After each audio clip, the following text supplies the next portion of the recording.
ಧ್ಯಾನಲಿಂಗಕ್ಕೆ ಅರ್ಪಿಸೋ ಮಹಾಬಿಲ್ವ ಪತ್ರೆಯ ವಿಶೇಷತೆ ಏನು? ನಾವು ಕೂಡ ಇದನ್ನು ಮಾಡಬೇಕಂತ ಯೋಚಿಸ್ತಿದ್ದೀವಿ. ದೇಶದ ಕೆಲ ಭಾಗಗಳಲ್ಲಿನ ಜನರು ಸಂರಕ್ಷಿಸೋದಕ್ಕೆ ಪ್ರಯತ್ನಿಸ್ತಿದ್ದಾರೆ. ಒಂದು ಹೂವು ಇನ್ನೊಂದು ಹೂವಿಗಿಂತ ಪವಿತ್ರ ಹೇಗಾಗುತ್ತೆ? ಬೇವಿನ ಹಣ್ಣು ಮತ್ತು ಮಾವಿನ ಹಣ್ಣು ಒಂದೇ ಮಣ್ಣಿಂದ ಬಂದ್ರು ಅವುಗಳ ರುಚಿ ಬೇರೆ ಬೇರೆ ಅಲ್ವಾ? ಸಮಾಜಗಳನ್ನ ಮತ್ತೆ ಮನುಷ್ಯರನ್ನ ಸಮನಾಗಿಸೋದಕ್ಕೆ ನೀವು ಎಷ್ಟೇ ಪ್ರಯತ್ನ ಪಟ್ಟರು ಅದು ಯಾವುದೇ ವ್ಯತ್ಯಾಸವನ್ನ ಮಾಡಲ್ಲ. ಒಂದಿಷ್ಟು ಜನ ಎದ್ದು ನಿಲ್ತಾರೆ, ಹೂವು ಹಣ್ಣು ಎಲೆಗಳನ್ನೂ ಸಹ ಬಿಡ್ಲಿಲ್ಲ. ಆ ಕಂಪನವನ್ನು ಹೀರಿಕೊಳ್ಳೋ ಅತ್ಯಧಿಕ ಸಾಮರ್ಥ್ಯ ಇದೆ. ಮೂರ್ ದಿನ ಒಂದೊಂದ್ ಥರ ಬಟ್ಟೆ ಹಾಕೊಂಡಲ್ಲಿ ಕೂತ್ಕೊಳ್ಳಿ. ಸೂಕ್ಷ್ಮತೆ ಇದ್ರೆ ನಿಮಗೆ ವ್ಯತ್ಯಾಸ ತಿಳಿಯುತ್ತೆ. ಪ್ರಣಾಮ್ ಸದ್ಗುರು. ಧ್ಯಾನಲಿಂಗಕ್ಕೆ ಅರ್ಪಿಸೋ ಮಹಾಬಿಲ್ವ ಪತ್ರೆಯ ವಿಶೇಷತೆ ಏನು ಅಂತ ನಾನು ತಿಳ್ಕೋಬೇಕು. ನಾವು ಕೂಡ ಇದನ್ನು ಮಾಡಬೇಕಂತ ಯೋಚಿಸ್ತಿದ್ದೀವಿ. ಆದರೆ ದೇಶದ ಕೆಲ ಭಾಗಗಳಲ್ಲಿನ ಜನರು ಪವಿತ್ರ ಅಂತ ಪರಿಗಣಿಸಲಾಗೋ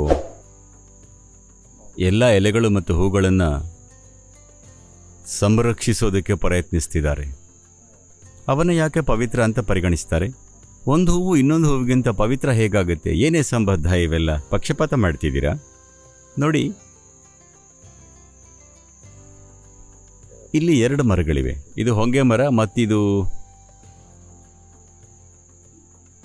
ಸಾಮಾನ್ಯವಾಗಿ ರಸ್ತೆ ಬದಿಯಲ್ಲಿ ಹಾಕೋ ಮರ. ಇದು ನನಗದ ಹೆಸರು ಗೊತ್ತಿಲ್ಲ.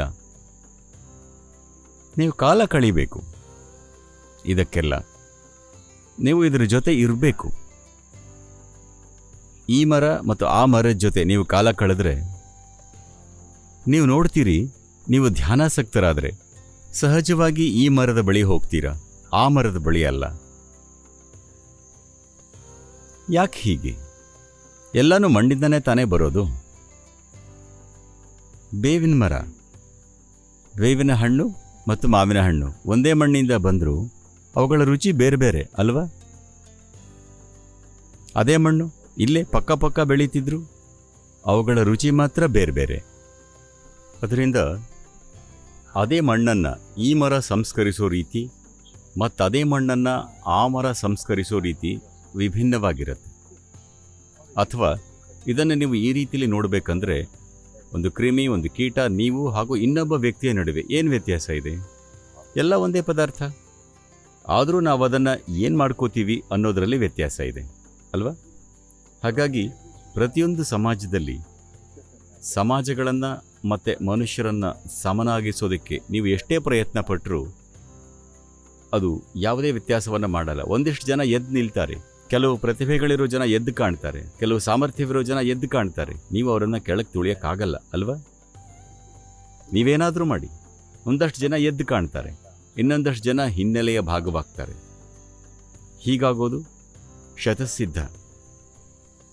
ಇದು ಬೇರೆ ಜೀವಿಗಳ ವಿಷಯದಲ್ಲೂ ಸತ್ಯ, ಸಸ್ಯಕುಲದಲ್ಲೂ ಸಹ, ಸಸ್ಯ ಸಂಕುಲದಲ್ಲೂ ಸಹ. ಆದ್ದರಿಂದ ಆಧ್ಯಾತ್ಮಿಕ ಉದ್ದೇಶವನ್ನು ಹೊಂದಿರೋ ಜನ ಯಾರು ನಿರಂತರವಾಗಿ ಯಾವುದೇ ವಿಧದಲ್ಲಾದರೂ ಬೆಂಬಲವನ್ನು ಹುಡುಕ್ತಿರ್ತಾರೋ, ಯಾಕಂದರೆ ನಿಮ್ಮ ಪ್ರಯಾಣ ಸುದೀರ್ಘವಾಗಿದ್ದಾಗ, ಅದು ನಿಮಗೆ ಗೊತ್ತಿಲ್ಲದಿರೋ ಪ್ರದೇಶದಲ್ಲಿ, ಅದು ನಿಮಗೆ ಸಂಪೂರ್ಣವಾಗಿ ಹೊಸದಾಗಿದ್ದಾಗ ದಾರಿಲಿ ಸಿಗೋ ಎಲ್ಲ ಬೆಂಬಲವನ್ನು ನೀವು ಬಳಸ್ಕೋತೀರಾ. ನೀವು ನೋಡಬಹುದು, ನೀವೊಂದು ಬೆಟ್ಟ ಹತ್ತಿದ್ರೆ, ನೀವು ಮೌಂಟ್ ಎವರೆಸ್ಟ್ನ ಏರ್ತಿದ್ರೆ, ನಿಮ್ಮ ಹತ್ರ ಒಂದು ಸಣ್ಣ ದಾರ ಇದೆ ಅಂದ್ಕೊಳ್ಳಿ. ನೀವು ಅದನ್ನು ಕಳ್ಕೊಳ್ಳೋಕೆ ಇಷ್ಟಪಡಲ್ಲ, ಇಟ್ಕೊಂಡೇ ಇರ್ತೀರ. ಇದು ಯಾವಾಗ ಕೆಲಸಕ್ಕೆ ಬರುತ್ತೆ ಅಂತ ಹೇಳೋಕ್ಕಾಗಲ್ಲ. ನೀವು ನಗರದಲ್ಲಿದ್ದರೆ ಅದನ್ನ ಬಿಸಾಕ್ಬೋದು. ಆದರೆ ನೀವು ಅಪರಿಚಿತ ಭೂಪ್ರದೇಶದಲ್ಲಿರೋದ್ರಿಂದ ನೀವೊಂದು ಸಣ್ಣ ದಾರನೂ ಬಿಸಾಕಲ್ಲ. ಯಾಕಂದರೆ ನಾಳೆ ಅದು ಹೇಗೆ ಉಪಯೋಗ ಆಗಬಹುದು ಅಂತ ನಿಮಗೆ ಗೊತ್ತಿರಲ್ಲ.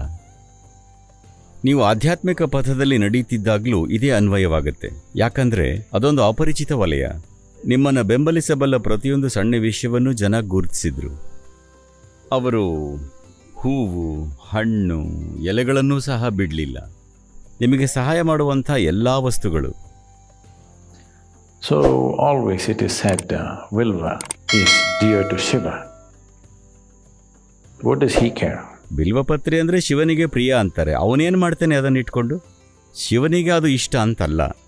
ನಾವು ಬಿಲ್ವ ಶಿವನಿಗೆ ಇಷ್ಟ ಅಂದಾಗ ಒಂದು ರೀತಿಯಲ್ಲಿ ಅದರ ಕಂಪನಗಳು ನಾವು ಶಿವ ಅಂತ ಏನನ್ನು ಕರಿತೀವೋ ಅದಕ್ಕೆ ಹತ್ತಿರವಾಗಿದೆ, ಆ ದಿಕ್ಕಿನಲ್ಲಿದೆ. ಈ ರೀತಿಯಾಗಿ ನಾವು ಹಲವು ಸಂಗತಿಗಳನ್ನು ಗುರುತಿಸಿದ್ದೀವಿ.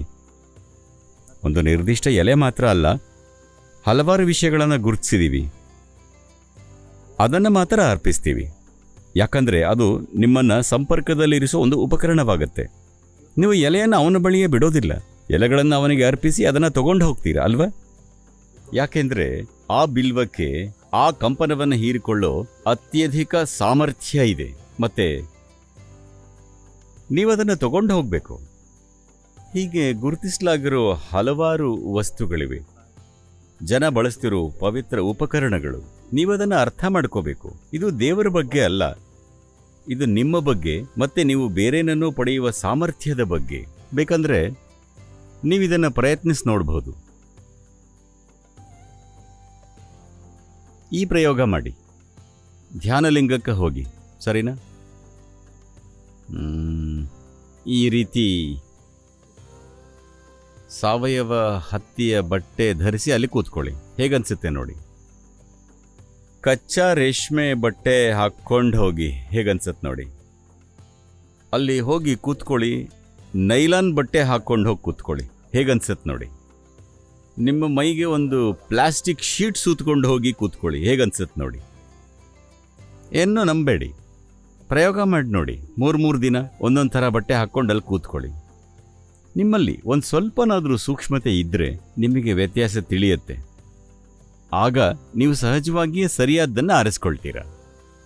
ಹಾಗಾಗಿ ಮುಖ್ಯವಾದ್ದು ಏನಂದರೆ, ನೀವಲ್ಲಿ ಹೋಗಿ ಕೂತಾಗ ನಿಮ್ಮ ಹತ್ರ ಇರೋದು ಎಲ್ಲವೂ ನೀವದನ್ನು ಹೀರಿಕೊಳ್ಳೋದಿಕ್ಕೆ, ನಿಮ್ಮನ್ನು ಪೋಷಿಸೋದಕ್ಕೆ ಸಹಾಯ ಮಾಡಬೇಕು. ಉದ್ದೇಶ ಅದು.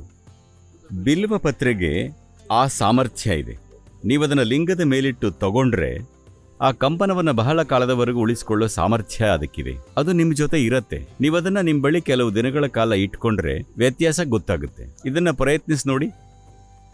ಬಿಲ್ವಪತ್ರೆ ಅರ್ಪಣೆ ಮಾಡಿ ಅದನ್ನು ನಿಮ್ಮ ಶರ್ಟ್ ಜೋಬ್ನಲ್ಲಿ ಇಟ್ಕೊಳ್ಳಿ. ಅದು ವ್ಯತ್ಯಾಸ ಉಂಟು ಮಾಡುತ್ತೆ ನಿಮ್ಮ ಆರೋಗ್ಯ, ಯೋಗಕ್ಷೇಮ, ಮಾನಸಿಕ ಸ್ಥಿತಿ ಎಲ್ಲದರಲ್ಲೂ. ಜನ ಇದನ್ನು ಸೂಕ್ಷ್ಮವಾಗಿ ಗಮನಿಸೋದ್ರಿಂದ ಧ್ಯಾನದಿಂದ ಕಂಡುಹಿಡಿದ್ರು. ಈ ಕಾಡಲ್ಲಿ ಹಲವಾರು ಮರಗಳಿವೆ, ಹಲವಾರು ವಿಧದ ಮರಗಳು.